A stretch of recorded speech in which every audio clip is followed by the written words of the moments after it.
yeah, yeah, yeah, oh, yeah,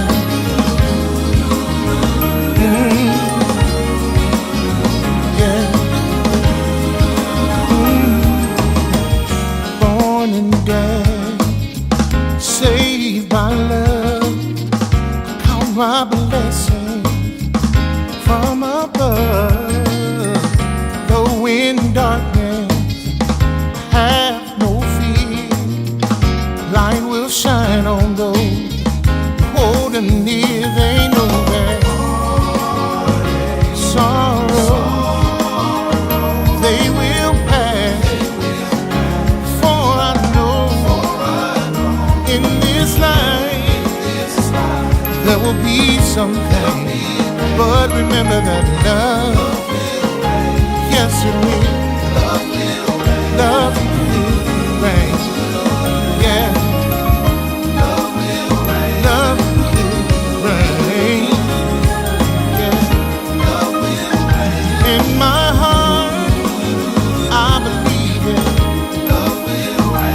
love will reign, oh yeah, yeah, have a vision, it's clear and plain.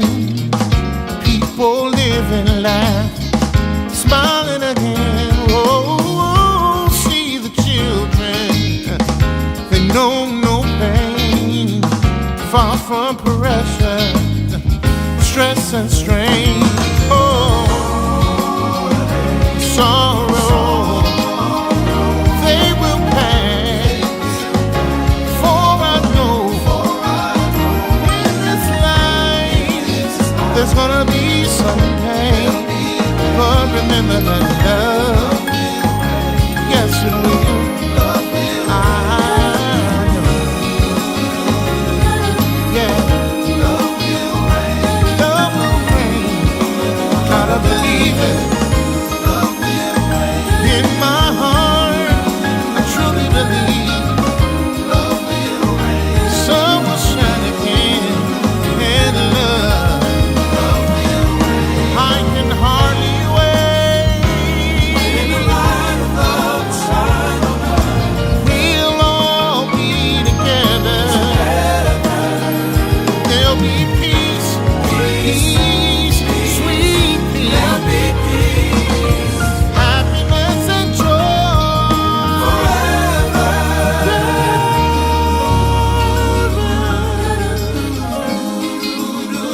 Oh.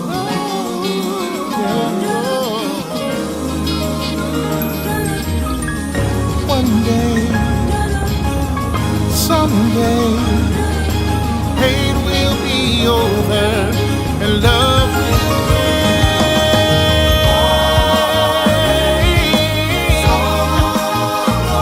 They won't last, for I know in this life there's gonna be some pain. In the end, love will reign, yeah. Love will reign. Said in His word, keep in May, endure the night. Love will conquer all. Love will win the fight. So don't be discouraged. Don't be dismayed. Darkest hour just before the light. Hate will be crushed, fear will be gone, love will remain and go on and on. Though the road seems rough, my friend, we know how the journey ends. Oh, yeah. Love will reign. Love will reign.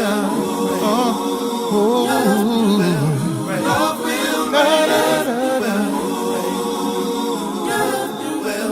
love will reign.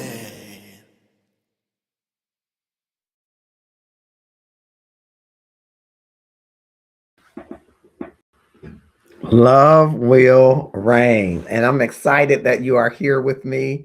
I'm Marcus Holmes, the love activist. I'm advocating for a better love for you and me. And I hope that you will take a moment, whether you're watching us from the Love and Stuff community page from which we emanate today, the Marcus R. Holmes page, or any of the love groups that we're connected to on either of those pages on Facebook, whether you're watching us on TikTok or Instagram, YouTube events, Twitch TV. We're excited that you are here with us. And I hope you will take a moment to click share, tag 5 of your closest connections, followers, subscribers, or friends. 5 of the more popular ones to join us in this discussion. We again tonight return back to the inbox. And so I'm very excited that you are here with me. And I hope that you will click share. I'm going to just add the chat in there, see if we can get the chat going in there. Drop your name in the comments, let us know where you're from and that you're sharing comments and the like. So we're so excited to have you, and we're going to delve into the topic. Hopefully I'll be able to post that topic across some platforms here. Let me see if I can post it right here. What an exciting topic, and I'm excited that you are here. So take a moment, click share, tag someone to join us wherever you're watching from for this topic, kind of like a who's coming to dinner kind of topic. And I think that you will find this, I think it's very interesting. And one of the reasons that I think it's important that we share topics like this. Okay, looks like I pinned it, because people are having various considerations about what they should do relative to family blending and missing parents and reconnecting people to their parents. I found it very interesting, and oh yes, good, it's posting across platforms. I wanted to just make sure that everybody would have the opportunity to see it. So imagine trying to heal your husband, ladies, or your wife, gentlemen, and accidentally you detonate his identity instead. Because that's what happened from our inbox topic. A wife reaches out to reconnect her husband with his biological father as a surprise. She plans a family dinner, hoping for closure and maybe healing. And while she thought things might have been going well, just about halfway through the meal, the father stands up and says, I always wondered if you were really mine because of your mother's affair. We'll put that word there instead of what he said, with my cousin 30 years ago. Can you imagine the silence? The forks freeze. A man's entire sense of self feels like it's collapsing in real time. Can you imagine that happening? Where healing without consent becomes harm. I want you to tell me, drop something in the comments across platforms so that I can see you. What happens? Well, tonight we're going to talk a little bit about it and what some real relationship experts say about these kind of revelations. I know you see them all the time on TV, but people take chances in real life and doing that as well. So we'll talk about attachment trauma, identity shock, and boundary rupture, because all those can happen. I want to hear from you if you've ever been in that situation or felt like, wow, if that situation had happened to me, I don't know what I would do. I know for me personally, I'm not sure what I would do either. If the situation happened where I meant for there to be healing, but it really went left and sideways, how do you recover from that? Do you recover from that? And are there lessons that we can learn and share about these surprise reconciliations and reunions without really doing maybe some of the legwork that you might need to do if you're going to go that route? So want to hear from you, whether you're watching us on TikTok, whether you're on Instagram, on Facebook, from which we're emanating, YouTube events, Twitch TV. just take a moment and drop in the comments and tell us how you would be reacting if you were brought into a situation where you were being reconnected with a long lost parent or child without being made aware. Okay. And we're going to give you 4 steps that you might choose to avoid this situation, and maybe some things that you will share about once in that situation, what one might do. Okay. I will start at the beginning by saying the wife's intentions were not wrong. She intended well for her husband, who had remarked to her what the impact was of him not having a uh, relationship really at all. But as I share with her and I'm sharing with you, intention doesn't always protect people, structure does. So I want you to think about that and think about what might have helped, right? Or what could help moving forward. Okay, we're talking about a woman who thought she was trying to heal her husband, ladies, fellas, and accidentally, unintentionally, she ended up detonating his identity. That's exactly what happened. When she reached out to reconnect her husband with his biological father, she planned a dinner, surprise dinner, hoping for closure and healing and reconciliation, which are all great things to hope for. And just about halfway through a meal that seemed to be going well, the father says, "I always wondered if you were really mine because of your mother's affair with my cousin some 30 years ago." Can you imagine the forks that dropped along with the mouths that did? Um, and what that man may actually be experiencing. I want to hear from some brothers and or sisters who've been in the situation, um, because I want you to understand clearly men don't always have words for what they're feeling. We haven't always been taught that. And sometimes when it isn't sadness or anger, it's disorientation that we're feeling. Sometimes we don't articulate it well. That might be, it might show up with, if I'm not who I thought I was, then what else in my life is not true, right? You could be asking yourself that, right? Or was I ever fully chosen? Is that why my dad didn't have anything to do with me? Because he never thought he was mine. He thought he was paying child support for somebody else's kid. And was I just tolerated? And do I really have permission to be angry or mad? Or do I have to just be strong again? You know, oftentimes we're telling our boys, be strong, don't cry, toughen up. Okay. And so we're going to hear from some real relationship experts, at least from some of their research, to speak to some of this. For one, according to Sue Johnson, moments like this can shake the attachment bond, not just with parents, but with spouses too.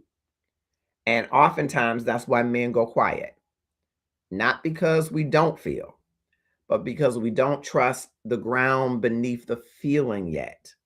Okay. We got to get to a place where we can trust the ground beneath the feeling. All right. Right. I do want to hear from you. What are your thoughts about what you've heard so beneath the feeling? And we're going to, in a moment, take a quick break, but I want to check in across platforms just to make sure everybody is still tracking with me. We had a slight blink there, and I just want to make sure our platforms didn't disappear. So, all right, had a little glitch on my end. I'm still going on other platforms. Drop something in the comments to let me know that you're able to hear and able to see me still. There was a little bit of a glitch that happened, and I'm not exactly sure what happened to it.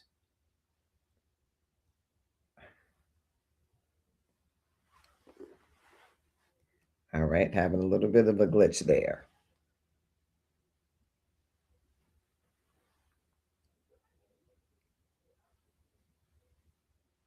Okay.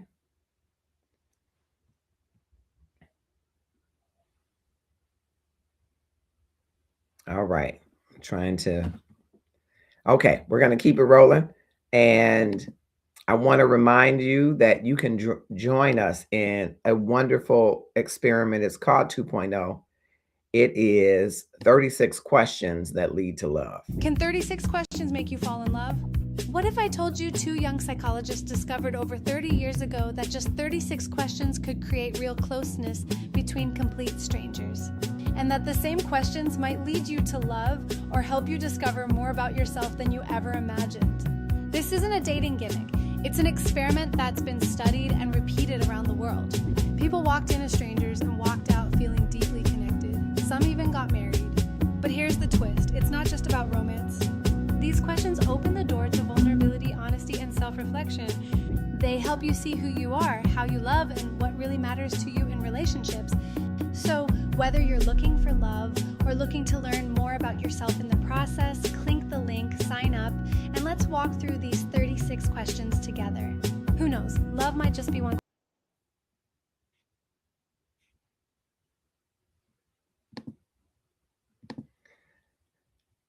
So we want you to join 36 Questions That Lead to Love 2.0. We have done this experiment before and it yielded some amazing results.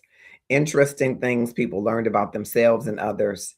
It is an experiment of two young psychologists who fell in love and they synthesized all of the questions that they asked each other before they fell in love on the journey there and into their marriage. They then did it as a part of their coursework and experiment, and it went viral. And so, of course, Love and Stuff absolutely loved participating in the experiment. And we had several men and women to come into a virtual space, go into breakout rooms one-on-one, and ask each other these questions. And I'm going to play some snippets of that throughout the week as we go into next week, hoping that more of you will sign up for 2.0. All right. I think if you are looking for love and you're open to love and you say, hey, I haven't met somebody or have trouble meeting people, this is a great opportunity. You can go to the Love and Stuff community inbox and just inbox me there and tell me interested, and I will be in touch. All right. So tonight, some of the relationship experts that we drew from their research and experience are John Gottman from the Gottman Institute, who says emotional safety must come before truth telling. He says truth without safety equals trauma. And I think it's very important. I know the wife is well intended in trying to surprise the husband, but you got to ensure that there's emotional safety before you do these kind of surprises, because these are huge surprises, right? To present someone, a parent that's been absent for whatever reason, is a surprise that you groundwork with, that you absolutely should do some emotional and psychological safety, that it is in an environment where your partner, your husband, your boo, your bae can really be vulnerable and comfortable to be having this kind of reunion. All right, that's number one. Esther Perel, who we have lauded her work on many occasions in the Love and Stuff community, says secrets don't just harm because they exist, but because of how and when they are revealed. Okay, so it's not just that there are secrets, it's as important of when and how you reveal them. Okay, Sue Johnson, I was mentioning her earlier, says when identity bonds are threatened, partners must become a secure base, not investigators and not fixers. They have to be a firm support. They have to be a firm foundation on which someone can land, right? And the American Association for Marriage and Family Therapy says that family of origin revelations should be processed in layers, not dropped in public moments.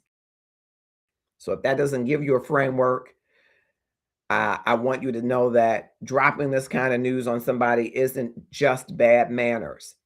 It's an emotionally reckless disclosure, and you have to be careful how and when you disclose information, because it could be tossed at the door of the environment that you're choosing to drop that kind of information. So the 4 steps that you might consider and that I've asked and shared with some of you in the inbox to get your feedback, to avoid situations like this and or recover from them. Number 1 is get consent before opening family. You know, so much can happen. Having libations and you're having this and that. You get family together, right? And it can be pretty traumatic, right? It can be pretty drama and trauma filled, especially if someone decides to reveal something, some family secret or some information um, during that space and time. Sometimes it's well intended, right? As in this case, I believe the wife intended well. But curiosity is not consent. Healing requires agency, care, and love. So you might have to ask some process questions and not outcome questions. For instance, babe, if we found something painful, how would you want to handle it? So thinking about inviting your dad, but what if something painful comes up? How would you want to handle it? And by that same token, because you didn't do this, you might say, I didn't expect something painful to come up, but I apologize in his love language, his apology language. How do you want me to handle it moving forward? How do you want me to fix this? Okay. You might agree on stop words, certain buzzwords, certain keywords, certain pause points before any outreach, during the dinner. You might even have to orchestrate and decide who speaks, about what, when, and where. What are the boundaries? We're not going to talk about the past. We're not going to talk about, things, revelations. Nothing that is a revelation will we reveal in a time that's space for just connecting. And if your partner is hesitant to any of that, that's your answer. Don't proceed. They say, no, I don't want to do this, or no, I can't think of buzzwords, or no, I'll be triggered. It's probably not a very good idea to proceed to opening family doors. You might just have to spend more time together instead of trying to just open the doors, because healing without consent becomes harm. And truth without timing is traumatic. And love without boundaries can be exposure and up to and through exploitation. So while your intentions might not be wrong, it might need a structure that you hadn't planned. Okay. Might need something for you. You might have to do something very different than what you had planned and considered. Because really, it wasn't a family secret. It was kind of an identity ambush, could be felt that way. And as Esther Perel reminds us, truth revealed without safety doesn't heal, it can fracture. Okay. So love doesn't mean I'll fix this for you. It means, are you ready for whatever we might uncover? And getting clear answers about that and building a safe process around that is what you have to do if you're going to open the door where a secret is behind door number 1. And if you find that the partner's answer is not a confident yes, then be prepared to stop. Okay, so that's number 1. Get consent before opening family doors, because you never know what's behind door number 4, right? There might be more than you had bargained for behind that door. And you don't want to put somebody in a situation, in a circumstance that they're not able to handle, right?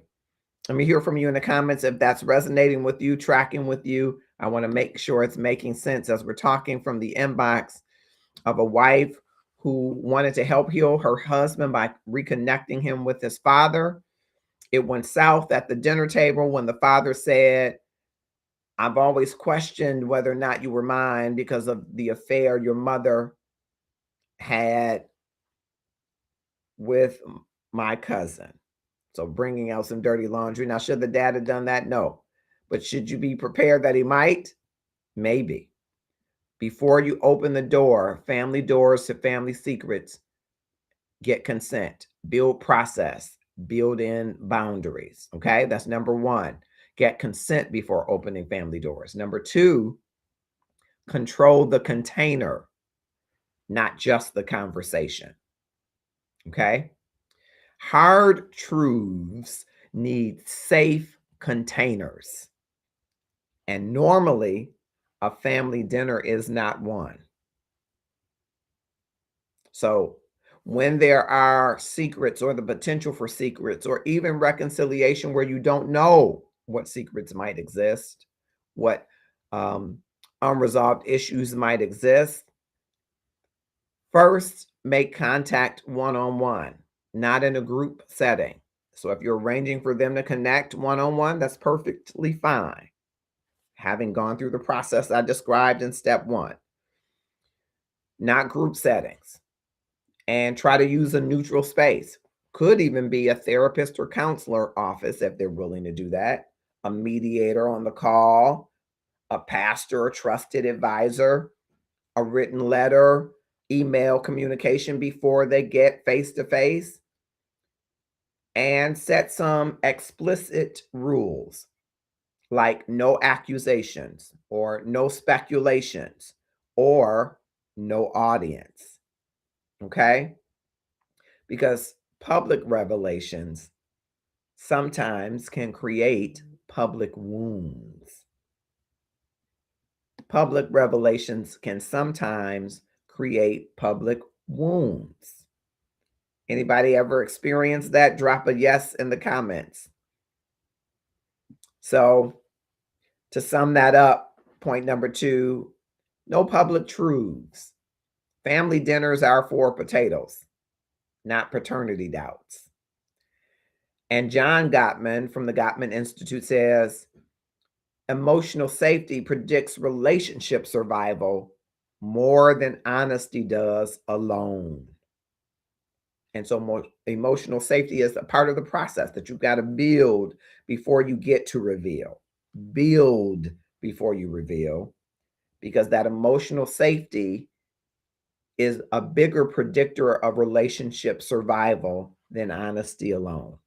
Okay. Hard truths require private containers. Hard truths require private containers. Okay. So that's number two. Number one, we said get consent before opening the family door, right? Ask process questions rather than outcome questions. Agree on stop words or keywords that will be pause points at any part of the process or journey, and decide the boundaries, who speaks, when, where, how, right?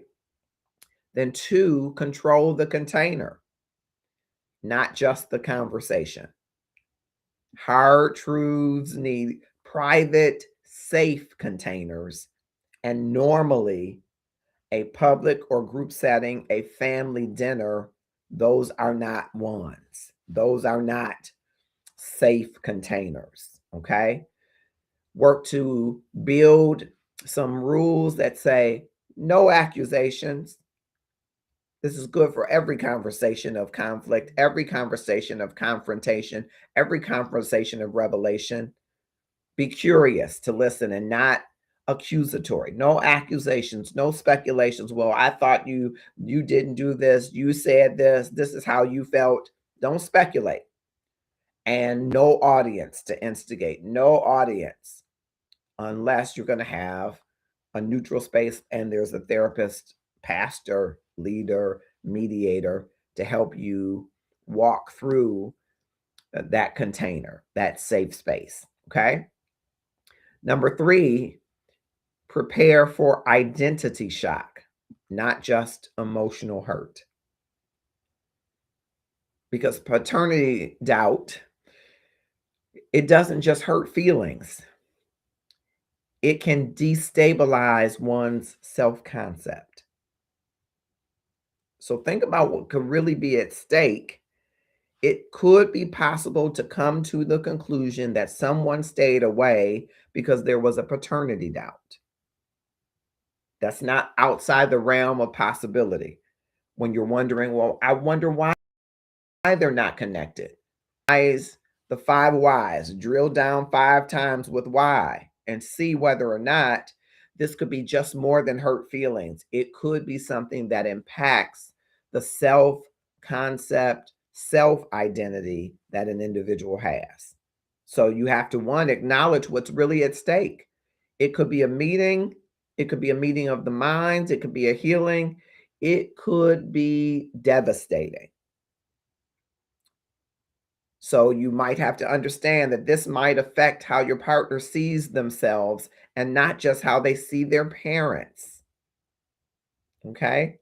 So you got to work to understand what's really at stake, line up the support before the reveal. It might require some individual therapy or conversation with you or another friend or an objective person who knows or can learn the full context. So line that up before the reveal, right? And then avoid this fact-finding mode immediately. When a reveal happens, stabilize first. Stabilize the identity before you investigate the information. Okay? That's number 3. Prepare for identity shock, not just emotional hurt. There might be deep wounds that can be, the pain can be exacerbated by new details, right? So you have to prepare that it could be much worse than you had ever imagined, and it could be much better. Prepare for both. When you're preparing for that identity fallout, realize this really isn't about family drama. It's an existential moment. And oftentimes, when it involves men, we need time to stabilize before we process. So pushing for answers or responses or how do you feel too fast might make us shut down and retreat even more. You got to build all of this into your reveal, into your process, should you decide that you're going forward with it. So that means that if it goes south, you might have to end the dinner. You might have to make a way of escape for your spouse so that he or she can get in a safe place and begin to process their identity before they're investigating the information that they learned. Okay, that's very important. Okay. So again, number 1 is get consent before opening family doors. Control the container, not just the conversation. And number 3, prepare for identity shock, not just emotional hurt. Want to make sure you're tracking with me. And if you are, just drop some comments. Valerie says, ooh, we family dinners are for potatoes, not paternity truths. Love it. Thank you so much for being here. Control the containers. That's right.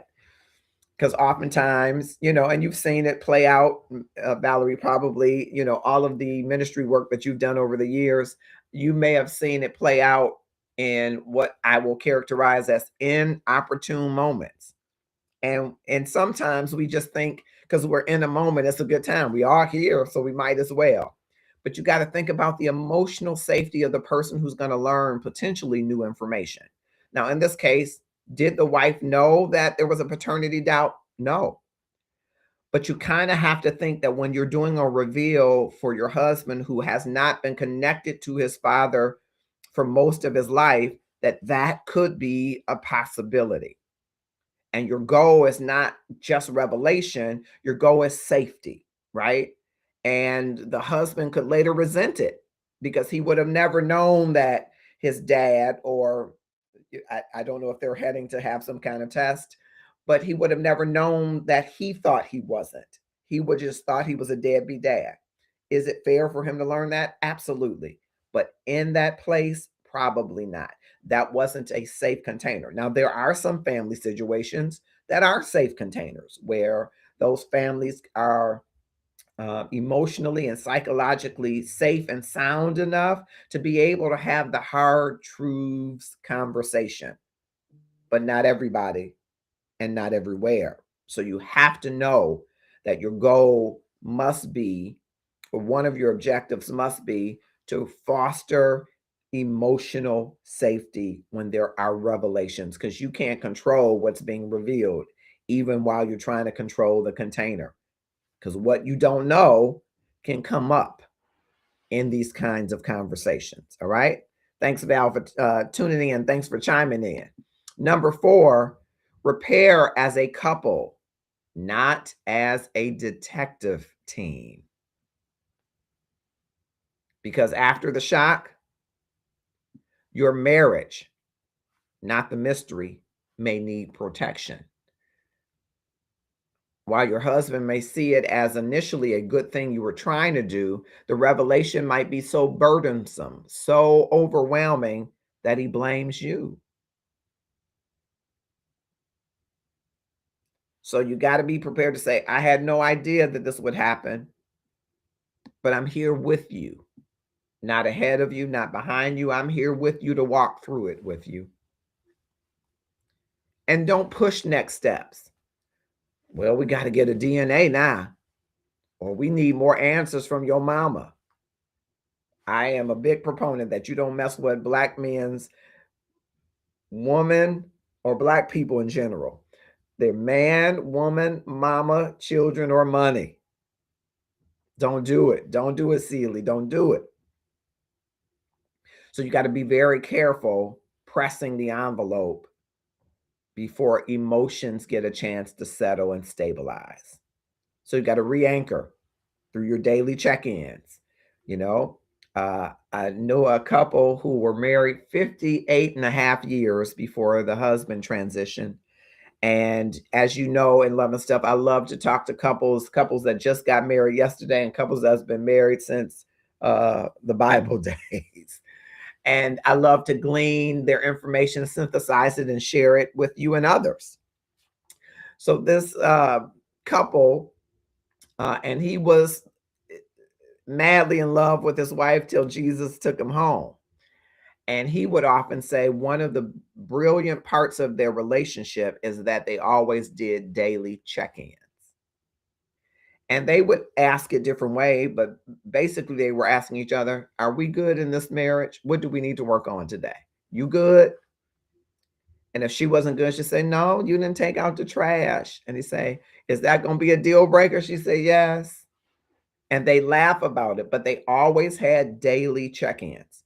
You know, I'm telling you from this year, if you're having resolutions, to stack on top of your resolutions, improving the quality of your relationships. And the ones that really matter to you have daily check-ins or weekly check-ins or monthly check-ins. Are we good? Are you good? What can I do to serve you? What can I do to serve this relationship? Build those check-ins. And this was a couple who was married 58 and a half years. They had 4 children, 17 grandchildren, and some great grandchildren.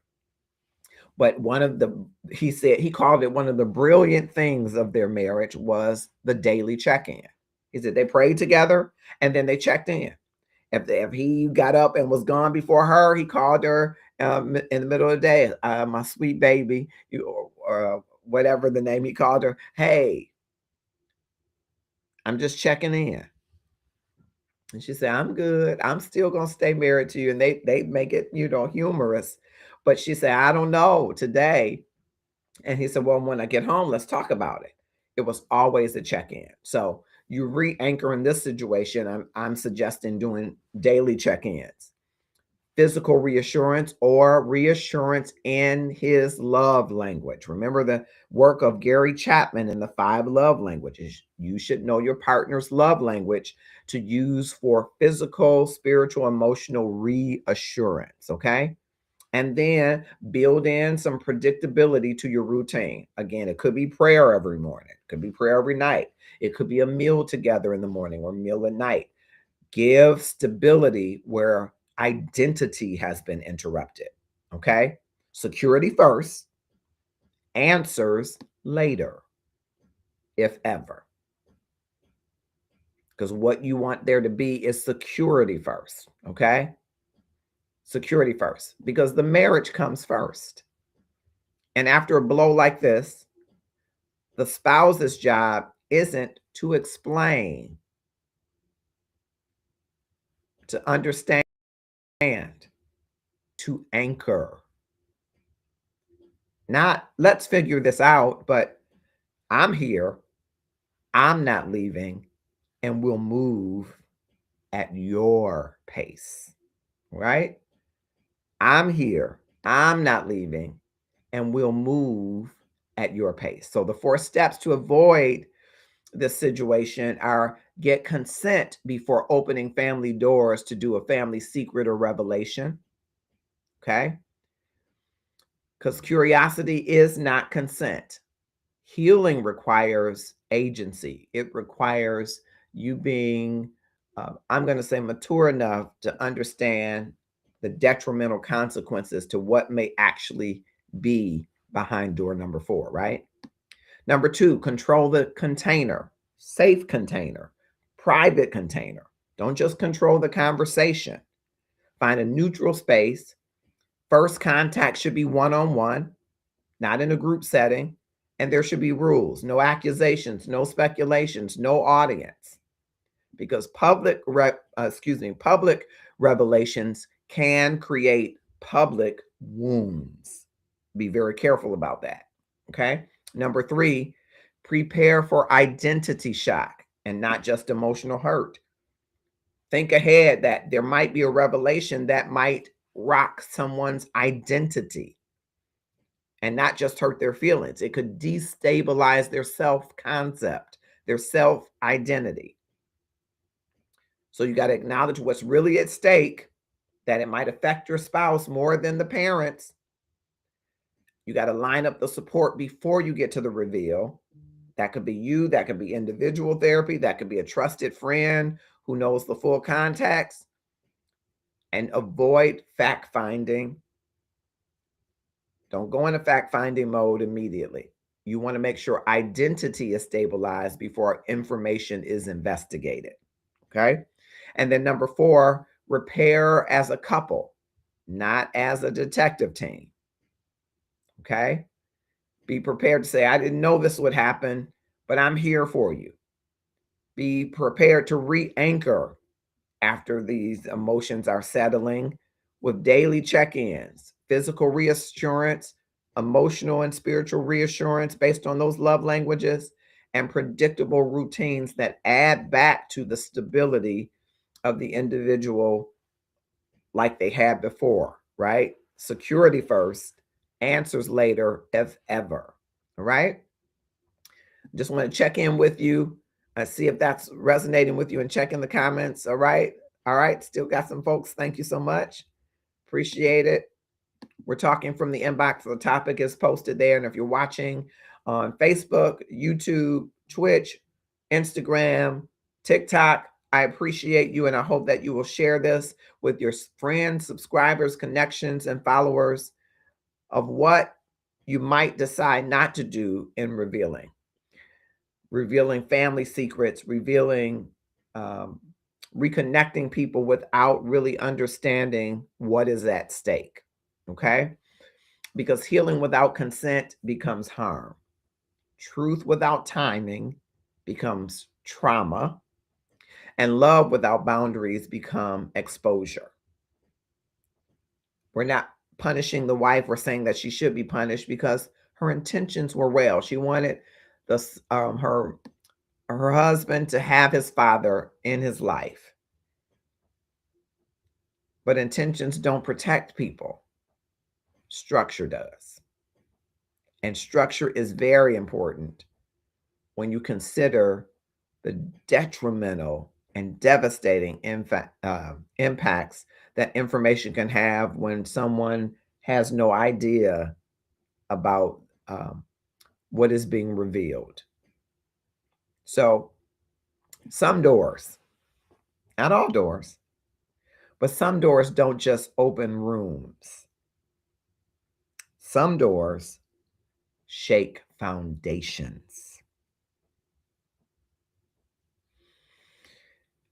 And the good intentions, well intended as they may be, don't protect hearts. Boundaries do and can. And sometimes love looks like not touching the wound until the person who is bleeding is ready. And sometimes how they get ready is totally unrelated to your desire or intention to bring about revelation. So I want to ask you a few questions. Should truth always be shared? Does timing matter more than honesty? And fellas and ladies, how should men process identity shaking information without being told to man up?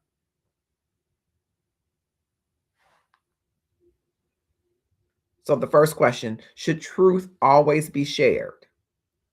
I want to hear from you. Should truth always be shared?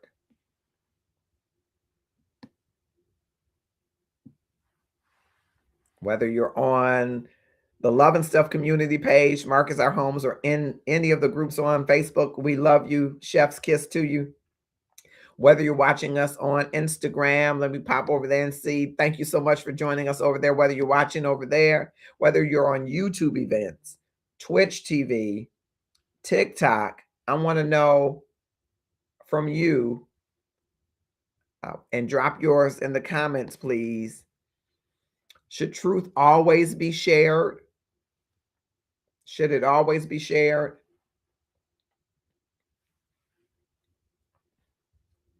Mallory says, so you give advice? I don't know. Sometimes I do. I synthesize it. Hello, Tiara. Thank you so much for coming back today. Okay, Palm Tree, thank you so much. Should truth always be shared? Drop your answer in the comments. Does timing matter more than honesty? You can answer either of those questions in the comments. I'd love to hear from you. I'm gonna keep moving. I don't see anybody dropping comments. You're probably typing furiously, and so I'll double back to hear that. That's my main question that I want to ask, and I hope that you can hear me. Looks like you are. Okay, tap the screen over there at TikTok just to let me know that you can hear me. I want to make sure that there isn't any volume or sound issues over there. All right. The other question that I want to ask, one of the other questions, how should men process identity shaking information without being told to man up? I want to hear from you. These are great questions that I've gleaned from having, sometimes I broach these topics in inbox with others, some of you, and I get some good feedback as I am often asked to keep the identity of the person anonymous. And, we do that in Love and Stuff so that people who are in the community, you might be having a conversation with me about your spouse, and you don't want your spouse to know you're having that conversation, but you want to broach it with the Love and Stuff community just to get different insights with the goal that it will be used for us to take our love to the next level, right? That could be your marriage, that could be your parents, that could be your children, that could be your grandchildren, that could be your siblings, that could be your coworkers, your kindred and acquaintances, if you've ever heard it said that way. All in the hope that you increase the amount of love in the world, one relationship at a time. And so I want to hear from you. Do you think identity shaking information, how should men handle that, especially in a world where we're told to man up, be tough, take it to the chin, take it on the chin, shake it off? Okay. All right. I'm hoping that you can hear me because I'm not getting any feedback. All right. I'm going to keep going. Where should family boundaries exist when healing past traumas? Should family boundaries exist? I believe so. Where should they exist when healing past traumas? Should there be something that says we don't talk about it at the barbecue? When we decide to talk about it, we do a one-on-one and layer it on, family counseling. Should there be boundaries? Where should they exist? Okay. And my last question, what does emotional safety actually look like in your relationship? What are you doing to cultivate and foster a safe space emotionally for your partner, your boo, your bae, your husband, your wife? What does that actually look like in your relationship, in your marriage? Those are the questions that I have, and I'm interested in hearing from you on any of them. Those of you that are on TikTok, I see some people that are also watching on Facebook. I see some people on Instagram. I can't see the people that are on YouTube unless you comment, or Twitch, but I believe you're around, and I'd love to keep the conversation going because we're right at 9:29, and that's our time. But I want to keep the conversation going because I think it's important, because oftentimes families are revealing or pulling back the scab before the bleeding has stopped, before people are ready, is what I really mean to say. And should there be boundaries? You should be checking in. I know we see people like, I'm a surprise. Here's your dad from you ain't seen in 20 years. There's 20 years worth of fill in the phrase that you might have to create a process around so that what you intended to go well doesn't go south. It doesn't mean that you shouldn't orchestrate reunions and reconciliations. We certainly should. But we have to be careful when and how and where and why that we do those reconciliations, those restorations, those reconnections, because it may not go just as planned. And oftentimes it's our families where we think we can do and say anything and sweep it under the rug, that the rug can be pulled from under you at a barbecue. What we hope is that you're building processes, you're building opportunities for a family system that works where there is emotional safety, where someone is safe in the environment to hear new information, which might be earth shattering, identity shaking information, but they need to know they're surrounded by a sea, a strong wall of support that will help them navigate information that might be so shocking that it is overwhelming for them to process in the moment. Well, whatever someone decides to do, thank you for tapping the screen over there. It's important that you know that the quintessential love, God is love, intends for your heart to be protected. He intends for your heart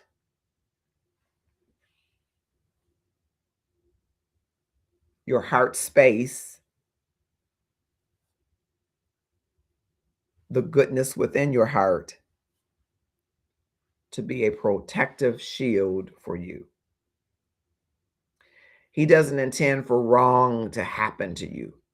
He knows there are chances that it will, that your love will be tested and tried, and maybe even bruised. Love's been bruised before. But he intends that you build up such strength, such heart muscle, that you can weather any heartfelt storm, any storm that you feel in your heart, any betrayal, any earth shattering news, any identity shaking news He wants you to build up that heart muscle in such a way that it helps to protect you. It may not fully insulate you, but when your heart is bruised, when your heart is broken, when your heart is hurt, that the mender of heart, that his strength, his power will help to mend your broken heart, help to protect your heart, and teach you how to protect it so that you won't be overwhelmed in the flood of devastation by news that you hadn't counted on. My heart goes out to this gentleman whose father thought it wise to reveal at the family dinner that he wasn't sure he was his dad. I would never advise a father to do that at a family dinner. And maybe there are reasons why he chose the family dinner to share it. But even when someone gives you earth-shattering, identity-shaking news, if you're grounded in the quintessential love, he will help you to protect your heart and help you to navigate even as your heart is broken by what you're experiencing. That's my hope for him, this gentleman. And my hope for their marriage is that he is able to see that his wife thought she was doing something tremendously amazing for her husband to reconnect him to his dad. Listen, whether they are perfect or imperfect, men need their dads. And some part of men long to have their dads. My dad has been gone about 16 years, and I still hear his voice and still want him to fuss and still want him to cook fried green tomatoes. I still want to hear his advice and pretend like I'm not listening, as I often did. Even being a grown, behind man, I still have need for my dad. So I can relate to anybody who hasn't um, um, who hasn't learned to navigate fully without having their dad. Okay. And I had my dad. I was blessed to have my dad. Um, but navigating without him, even as an adult, has been difficult. So I can only imagine those that haven't had the privilege, the pleasure, and the power that comes with having your dad. How that might, as Steve Harvey says, there's a hole, the shape of your father in your heart. How that impacts how you navigate. So I can imagine a wife seeing that in her husband and wanting to fix it, wanting to help it. And sometimes we can want to help so much that we really aren't as much help as we thought at all. Sometimes we have to wait and we have to build process around what we think is presentation or revelation so that the other parties are able to deal with it, so that they're able to navigate even if what they learn shakes their identity. Because when it does, sometimes when your identity is shaken, you begin to question whether or not you are really loved, you are really worth it, you are really worthy, right? You begin to question who you are. It chips away a little bit at your self-love when your identity is not sure. And then you say, that's why my father was never around. He never thought he was my father. So who am I? And am I worthy of love? And what I would say to you, you may have struggles with your identity, your lineage, your heritage, your DNA, but never struggle with that the quintessential love knows who you are. And he loves who you are just as you are. If you're feeling unloved, he loves you. And he wants you, although your identity has been shaken, he wants you to love you. It's really the only chance that you will have to properly love others is when you take this love and share it. Is it perfect in us? No, because we're not perfect vessels. Perfection can flow through us from the quintessential love. And it can remind us that no matter what comes to shake us, no matter what comes to speak to our identity as a worthy human in the providence of the great and almighty love is sure. God is sure about you. He's sure that he loves you, and he's willing you to love yourself. Will you?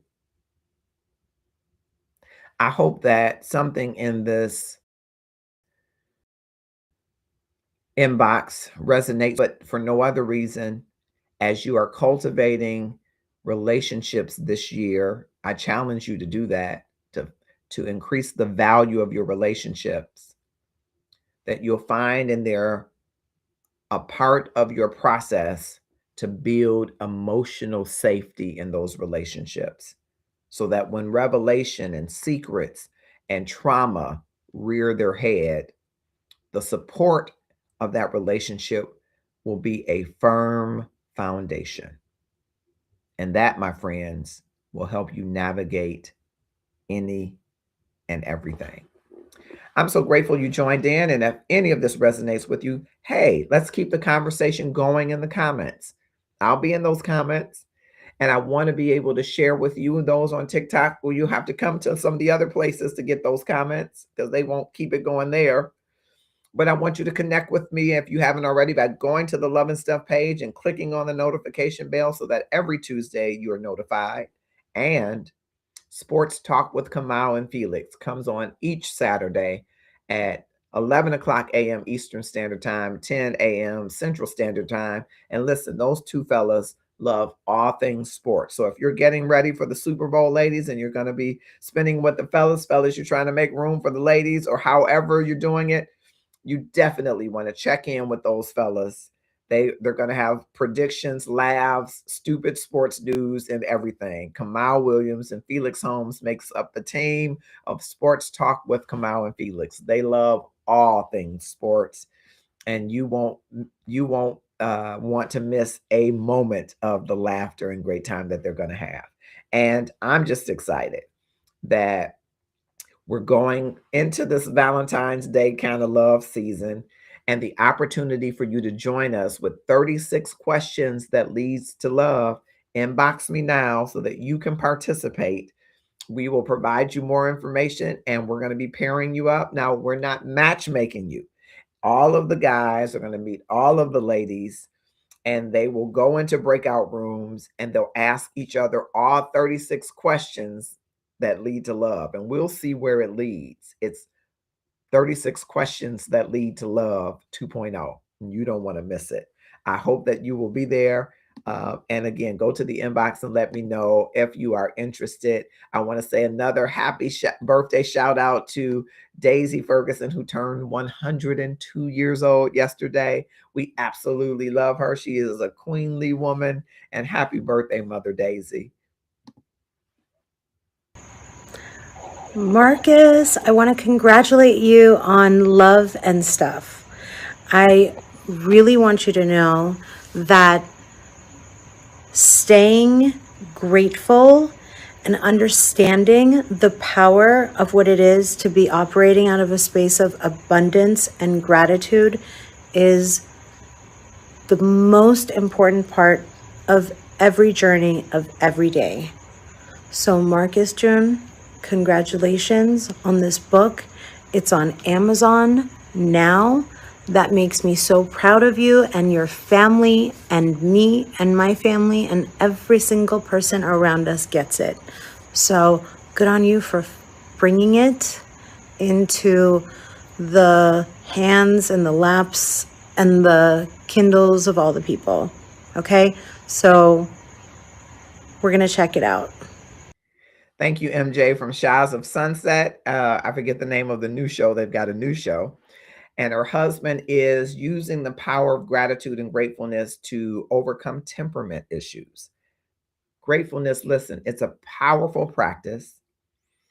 It is powerful for grief, depression. Now, if you're in depression, you certainly want to seek someone clinical. But this book has helped me to share my story during the loss of both my parents, three of my four siblings, best friend, and others who made their transition. And grief can be tough, but gratefulness can be tougher, and it will transform your life. It's a simple practice that you can create as a habit in your life, and you will see the transformative power of gratefulness. So I invite you to get the gratefulness journey every day. What are you doing in the next 30 days to transform your life? Again, it is available now, and I'm going to put that up for you to see. I know TikTok doesn't always like that, but hey, I got to do what I got to do, TikTok. There we go. Let it be there for a few seconds before they say, oh no, you can't do that on TikTok. All right. Want to make sure you see it there. And I'm grateful and thankful for this platform. I hope that you will come back and see about us. And I want you to have an amazing night. Keep the conversation going. Thank you so much for joining us tonight.